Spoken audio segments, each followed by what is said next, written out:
Welcome back to another day with less anxiety. It's me, Orest, your anxiety coach. It's good to have you.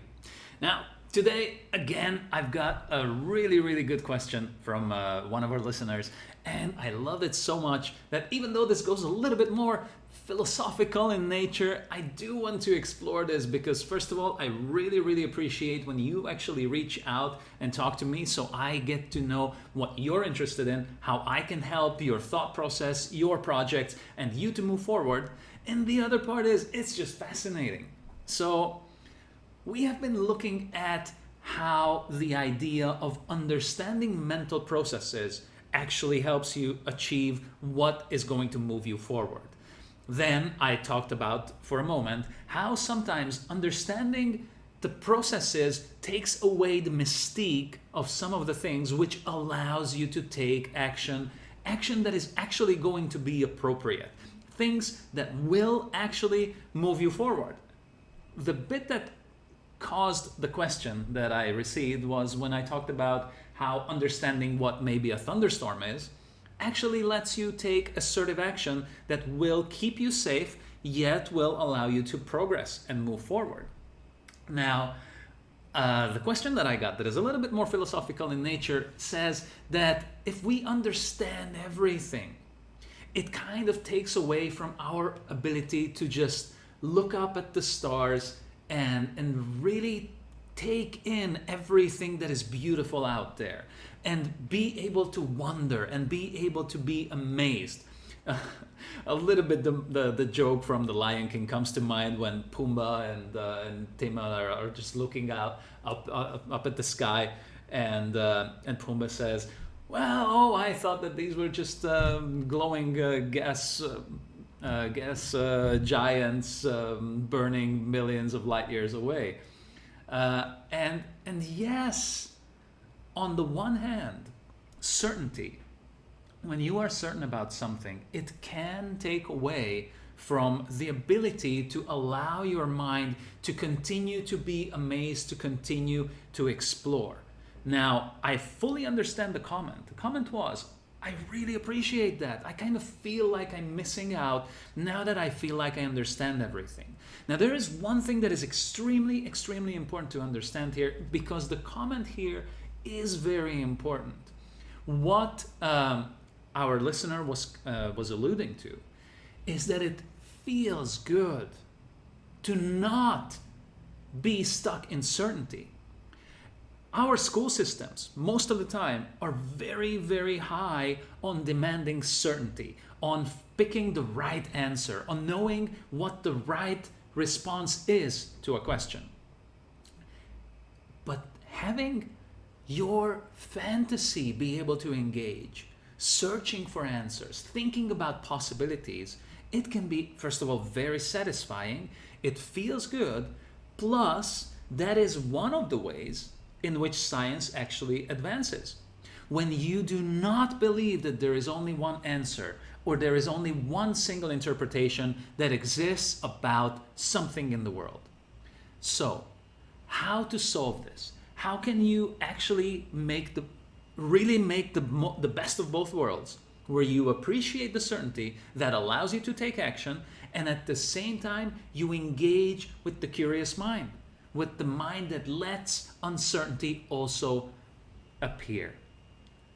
You want to actively turn on your mind to have uncertainty. This sounds interesting. This sounds curious. This sounds something that we don't usually do, but I remember a beautiful moment that up to this day, whenever I work with someone and when they ask me about something that is a nice moment or that where my mind opened up, I keep remembering this one moment. There are others as well, but this is one of them that continues to come up. And that was a beautiful moment when my son was born. I was holding him one of these days, just as a baby, in my arm. And I was looking at him, just enjoying, holding its weight, the feel, the love, you feel the connection. And at some point I realized he's not really engaging. He's not really connected to what I am to my presence. It was just staring up with complete focus on something. And as soon as I noticed, I said, okay, well, what is going up there that is so fascinating? My ego, I'm Dad. Why are you so fascinated? And now it turns out that what was up there was a ceiling fan. And the ceiling fan just was turning around, kind of slowly. And for a moment, I felt caught up in that amazed curiosity. Obviously, to a child, that was something completely unknown. It's magic, it's unknown, it's strange, it's new. So his eyes were completely fascinated by the ceiling fan. And for a moment, I allowed my mind to enter this state of not knowing, of being amazed by something that I thought I understood. And when I was certain about the ceiling fan, I just don't care. It's there, it's doing its job, it's turns around when I need it, and when I don't want to waste electricity, I'll just turn it off. But allowing my mind to focus in a way where I opened up my curiosity, I began to have this insane trip in my mind where I started to appreciate electricity.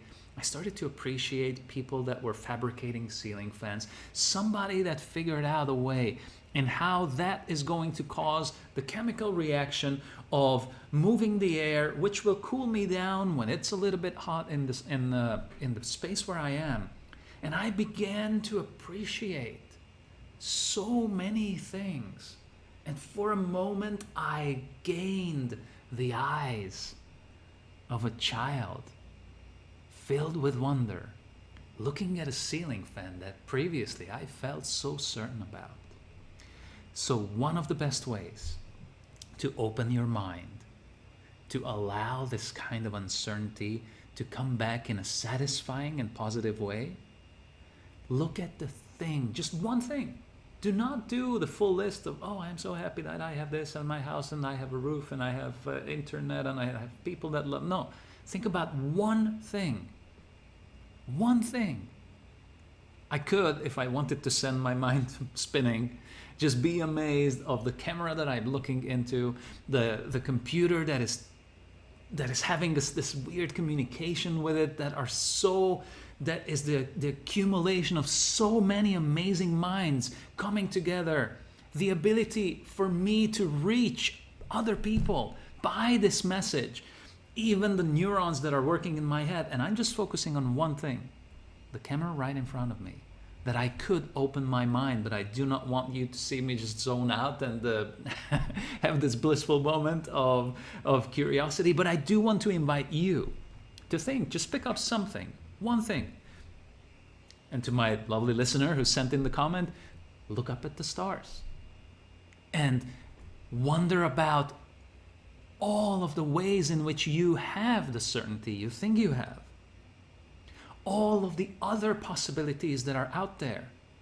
Just with our new telescope out there, I saw a video that showed us one of the darker spots on a previous image, and it said that there are hundreds of galaxies in that little spot that we couldn't even see before. There is so much more to continue to be curious about, to appreciate and to be amazed about. The only thing that could lock you in is when you think you know everything. When you want to feel the joy of not knowing everything, let go of that silly idea and allow your mind to appreciate everything else that is also out there. I want you to have this fantastic moment, so I will end this video, but I do hope that you have a fantastic time exploring more. If you like this video, make sure that you click the like and definitely the subscribe button. Make sure that I get to talk to you a little bit more. And if you want to ask me questions, I'd love to see your comments. If you have something nice to say, please do share this video, click like, click subscribe. And of course, because you stayed till the end, make sure you do this. You did stick around. You are investing in expanding your mind. So just say this to yourself, I'm doing good. You are doing good. See you on the next video. Have a fantastic day.